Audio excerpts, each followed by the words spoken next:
What's up, Cooksy Mobsters? How we doing? Hey, this week I got Chris Notes. So what that is a Cliff Notes version of what's happening with some of the storylines heading into the weekend. So here we go, guys. I'm going to cover the Hayden Deegan debut, the most anticipated debut in motocross history, in my opinion. The 250 battle, who's in, who's out. 450 battle, we got Chase Sexton and Eli Tomac just making history. Complete Racing Solutions. If you want to get in shape and you want to have good cardio, good strength, good flexibility, hit up Coach Rob. Coach Rob, he's a genius when it comes to this stuff. He's an absolute miracle worker when it comes to figuring out a program that won't run you into the ground, that will build you and make you a stronger, more durable athlete. So, and the next sponsor that we just brought back on is one of my favorites, Steel City Men's Clinic. They work with supplements. They've got everything from erectile dysfunction to traumatic brain injuries. They are really, really good at dialing in a program for you.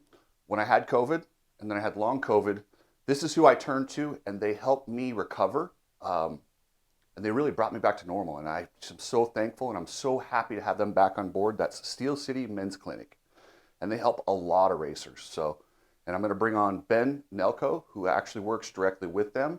And we're going to talk in the future. He's going to let me know kind of how they help him and how they might benefit you.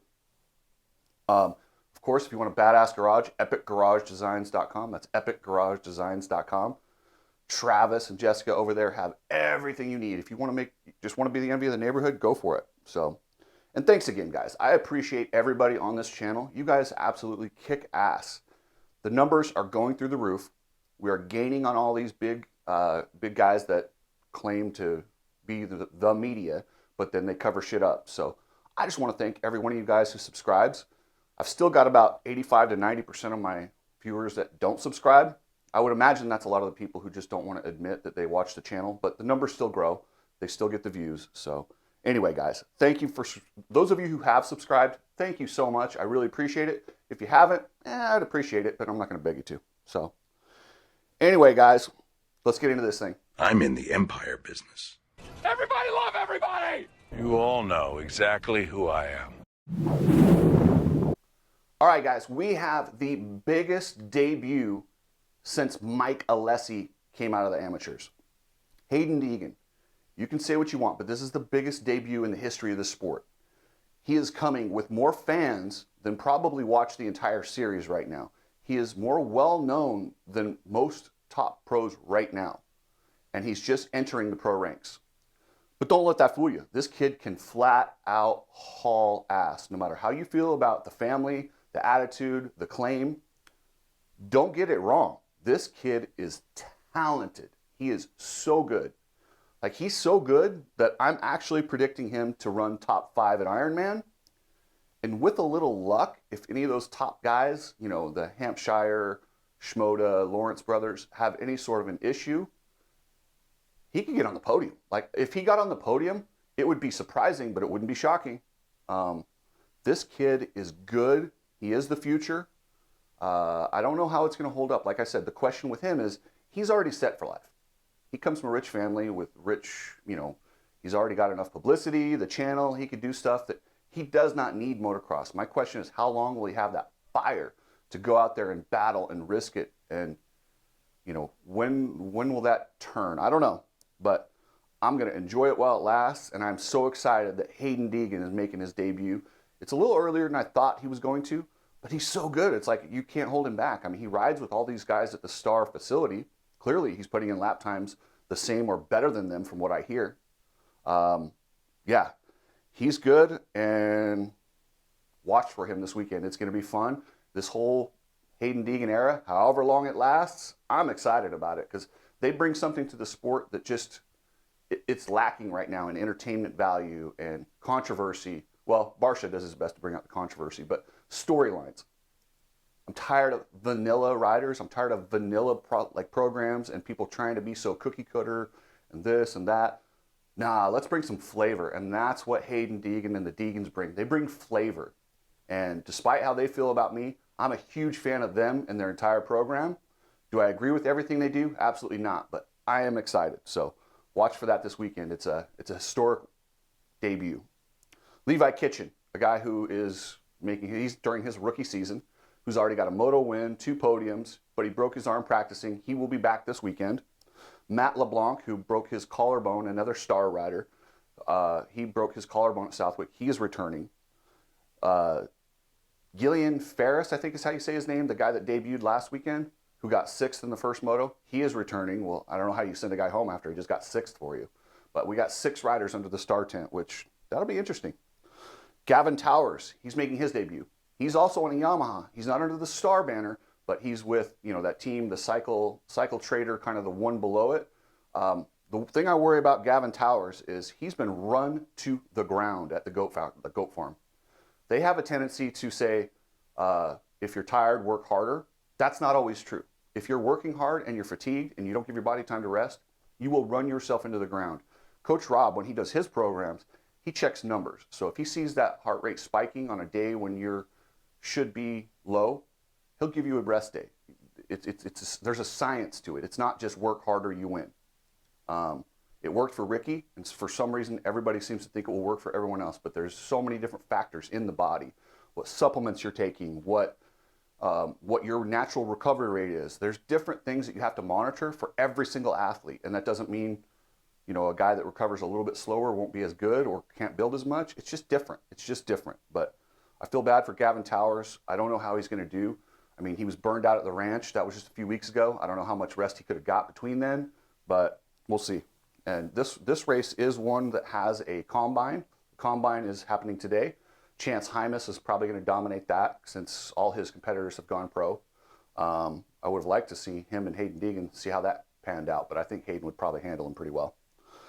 In the 250s, Jett Lawrence is managing this series. He is got a comfortable lead. It's, I think, 36 points or something like that. 36, 37 points, somewhere around there. But he's just managing it. And that's all he needs to do is just get through this next couple of races. It'd be nice to have a 50-point lead and clinch this weekend. But in order to do that, Joe Shimoda and his brother are both going to have some issues. I don't see that happening. I don't see both of them having issues. Justin Cooper, I guess I was a little hard on him after his fade last week. I didn't know he had illness or COVID or whatever he had. Openly apologize to Justin Cooper for hammering him on him for the fade, and look for him to be back this weekend. Hopefully he's recovered. RJ Hampshire, I don't know how you can't be a fan of RJ. He can win. He can crash. You never know. But he says he got the bike dialed in, and he says he's going to be a top guy. And he proved it last week by winning. He could win. He could DNF. He could get 9th. Your guess is as good as mine. I love it. We need the RJ dartboard where we just close our eyes and throw and see where it lands. That's probably the best way to pick his results. Max Volan, solid season, just crushing 5th, 6th places and just building, and that's exactly what he needed for his career. Seth Hammaker, he did not race. He had that nasty crash at Unadilla. He expects to be back for this weekend. I hope he is. I don't know. I haven't double-checked with him, but the initial plan was to come back here at Ironman. Michael Mosman, he came back last week and looked awesome and fought Jett and fought these guys, and he could easily get up there and cause some problems. So, and there's no love lost between him and the Lawrence brothers. So, Nate Thrasher, he's riding. He's doing pretty good. It's disappointing to see how his results compared to Supercross, where he won the shootout. You kind of expected more, but maybe he's just a Supercross guy. And then Levi Kitchen, we talked about him. He's back. Pierce Brown, gosh, poor Pierce. Pierce is just fast but crash. I don't know what's going on with him. And now, 450s, guys. Eli Tomac. He had it. That first moto, when Chase made the mistakes, that's what we were all waiting for. I know a lot of us went, damn, the battle's over. That's it. Now Eli's going to coast it in with 1-2. Second place finishes, no problem. Win this thing. Nope. Gives the points right back. After all that drama and all those crashes by Chase in the first moto, ends up with 1 point down behind Tomac with 2 rounds to go. I mean, how great is that, guys? Like, seriously, how great is it that these guys have just been having a heavyweight battle, throwing haymakers back and forth. Neither of them's off the podium. They're 1-2, 2-1, 1-2, 1-2. And now they both have a bad day on the same day. Go figure. I mean, it's literally, this is movie stuff right here. Jason Anderson got his win. He got another win, 2-2. I did not think he would. He's riding really good. He could actually, with a good start and some confidence, he could actually get in between those guys and take some points, just like he did last weekend. Roxon looked better. He's got those issues outdoors, and I just don't know that will ever be fixed. But we all know he has talent. On any given day, he could go out there and go 1-1 or 1 to fade to 9th. Christian Craig, he was a little kind of let down after not being on the Designations team, but he still wants to prove that he's a good 450 guy. He's a bit of a lame duck on that team right now because he's leaving for Husqvarna, and he's got 2 more rounds. He's really good at Paula. I don't know how he'll do at Ironman. I expect him to be around 5th and then maybe a podium at Paula. Ryan Dungey. Okay, this guy wants a podium so bad. He went 4-4 for 5th last weekend. He might get it this weekend in Ironman. He's pretty good. So, and he's actually looked pretty good at Paula too. So, I don't know, man. He's going to have to get some luck. But if you keep putting yourself in 4-4 positions, you might get some luck. Barsha. Never count out Barsha for drama. If you're gonna block past Barsha, just beware. You better get away from him quick, or he will hit you, even if he's got to go around the course marker to do it. Even though, if you want to see a full breakdown of that, check my video. I don't think it was that bad. It wasn't worth the disqualification. The rules makers in this sport are morons. I don't know what else to say. Aaron Plessinger. He's up and down, hot and cold. I don't really think this season matters anymore. He's done enough to show that he's still got it. This bike's been an issue. I believe they're bringing out the new factory edition this winter. We'll change that. But next year is really, really important for Aaron Plessinger, especially with Chase Sexton signing with KTM, which means there's not a lot of budget to bring over Aaron Plessinger. So he might have to go find a new ride. So he needs some good results next year for sure. Joey Savacci. Can somebody please sign this guy? Joey Savacci is too good not to have a ride. I mean, he caught Tomac in that second moto.